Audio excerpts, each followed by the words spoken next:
In Wicker Woods, dark blood is boiling. The twisted trees break slumber with the bees, drawn awake by the cold air of dawn and thunder. Behold, the priest of the Black Star praying, with witches at his feet, gathering for harvest in the swamp. Flies collect on their wicked eyes. The crows scream from the treetops. These girls have given their lives to serve that beating neon pulse. The Black Star.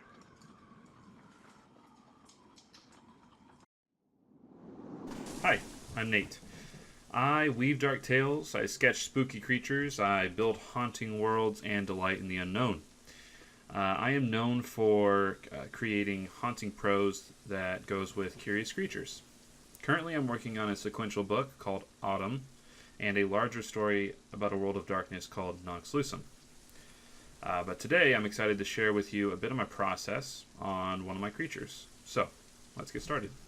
For this particular piece, I decided I wanted to revisit the mysterious black star that pops up in my work occasionally, specifically in my larger project, Nox Lucem. I wanted to do a priest, so I began to think about character, who he is, and what his purpose could be. My work is dark, sometimes whimsical, but often unsettling to some. Usually the full story combined with the picture is what creates this fantastical image and experience.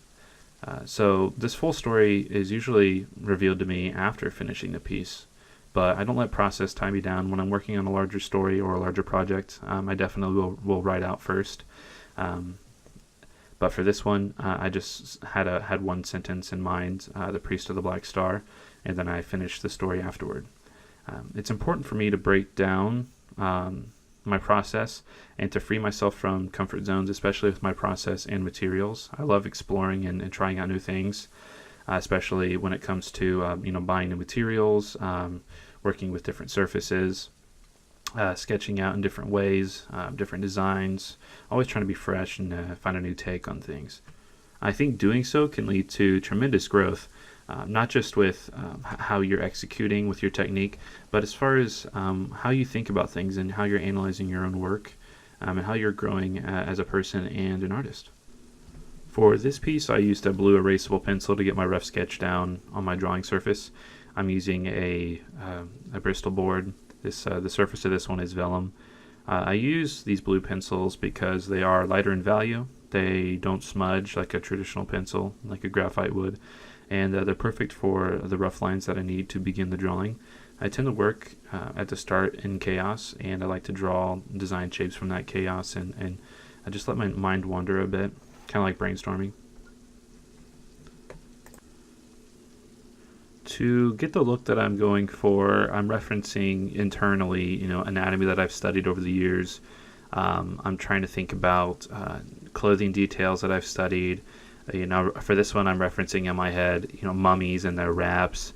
I'm also referencing like hags and their old hair and goblin ears, as well as large horns. I've studied lots of horns, so for this one in particular, I just try to come up with a new shape to highlight the star. I like to work in many different ways. I sketch with pencils, I ink, I write, I write poetry and prose. I paint traditionally and digitally. Inspiration can come from just about anywhere. For me, it's usually something to do with the supernatural, folklore, legends, myths, the afterlife and religion, beliefs, artifacts and history, all kinds of good stuff. And my biggest advice is to let yourself be interested and to just follow those leads. For me, I'm always trying to push my work forward in design, execution, and story. I really enjoy building a world, and so it's exciting for me to build these hierarchies and to establish roles for my characters. And oftentimes, I try to put myself in the shoes of a traveler who is walking, through a wooded area and happens upon a creature. happens upon a monster or a deity, an angel, or an otherworldly creature. And I just try to write with that in mind. Generally, a lot of my writing and work is about life and death and love and hope. I think that's pretty apparent in my work. But that's my biggest advice is to let yourself be interested in things, even if it's something that's not necessarily normal or accepted, because when you create something, when you are working on something that interests you, something that you believe in and you're passionate about, that will come across to people. And if that's what you're searching for, maybe the next step, don't be afraid to search out those things. Don't be afraid to research and investigate and to speak out about what you love. Inking is a multi-step process for me, especially with pieces like this. I lay down baselines with ballpoint pen. I tend to use just a regular old Bic ballpoint pen or something that's real cheap.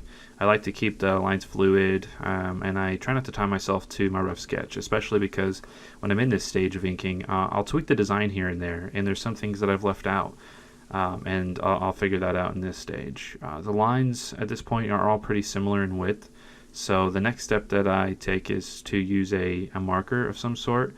In this one I use a Kuretake to add line variation and create emphasis and contrast and interest and texture. For the fills, on this piece I've used a dry Copic wide marker to create texture and a Kuretake brush pen to fill in darker areas.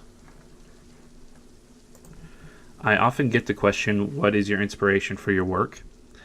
For me, I've already listed a few things, but to be more specific, I'm inspired by me and my wife, our relationship and my love for her, and her love for me. And I'm inspired by how one day that's all going to end, how everything great we have is one day going to be just gone.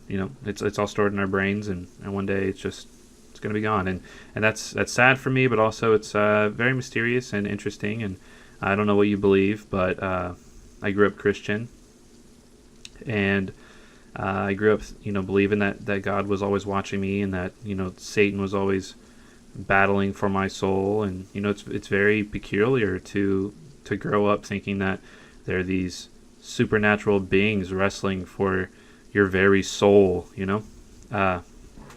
So that really inspires me, religion and all of that.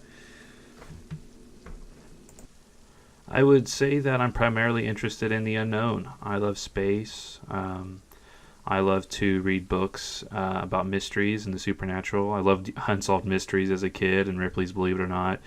I'm a big fan of horror movies and graphic novels and cartoons, and all those good things. I like to let my materials breathe and draw inspiration from the mark making itself. I'm a big believer in happy accidents, especially my dry brushes. I love to let the texture of the markers speak and be loud.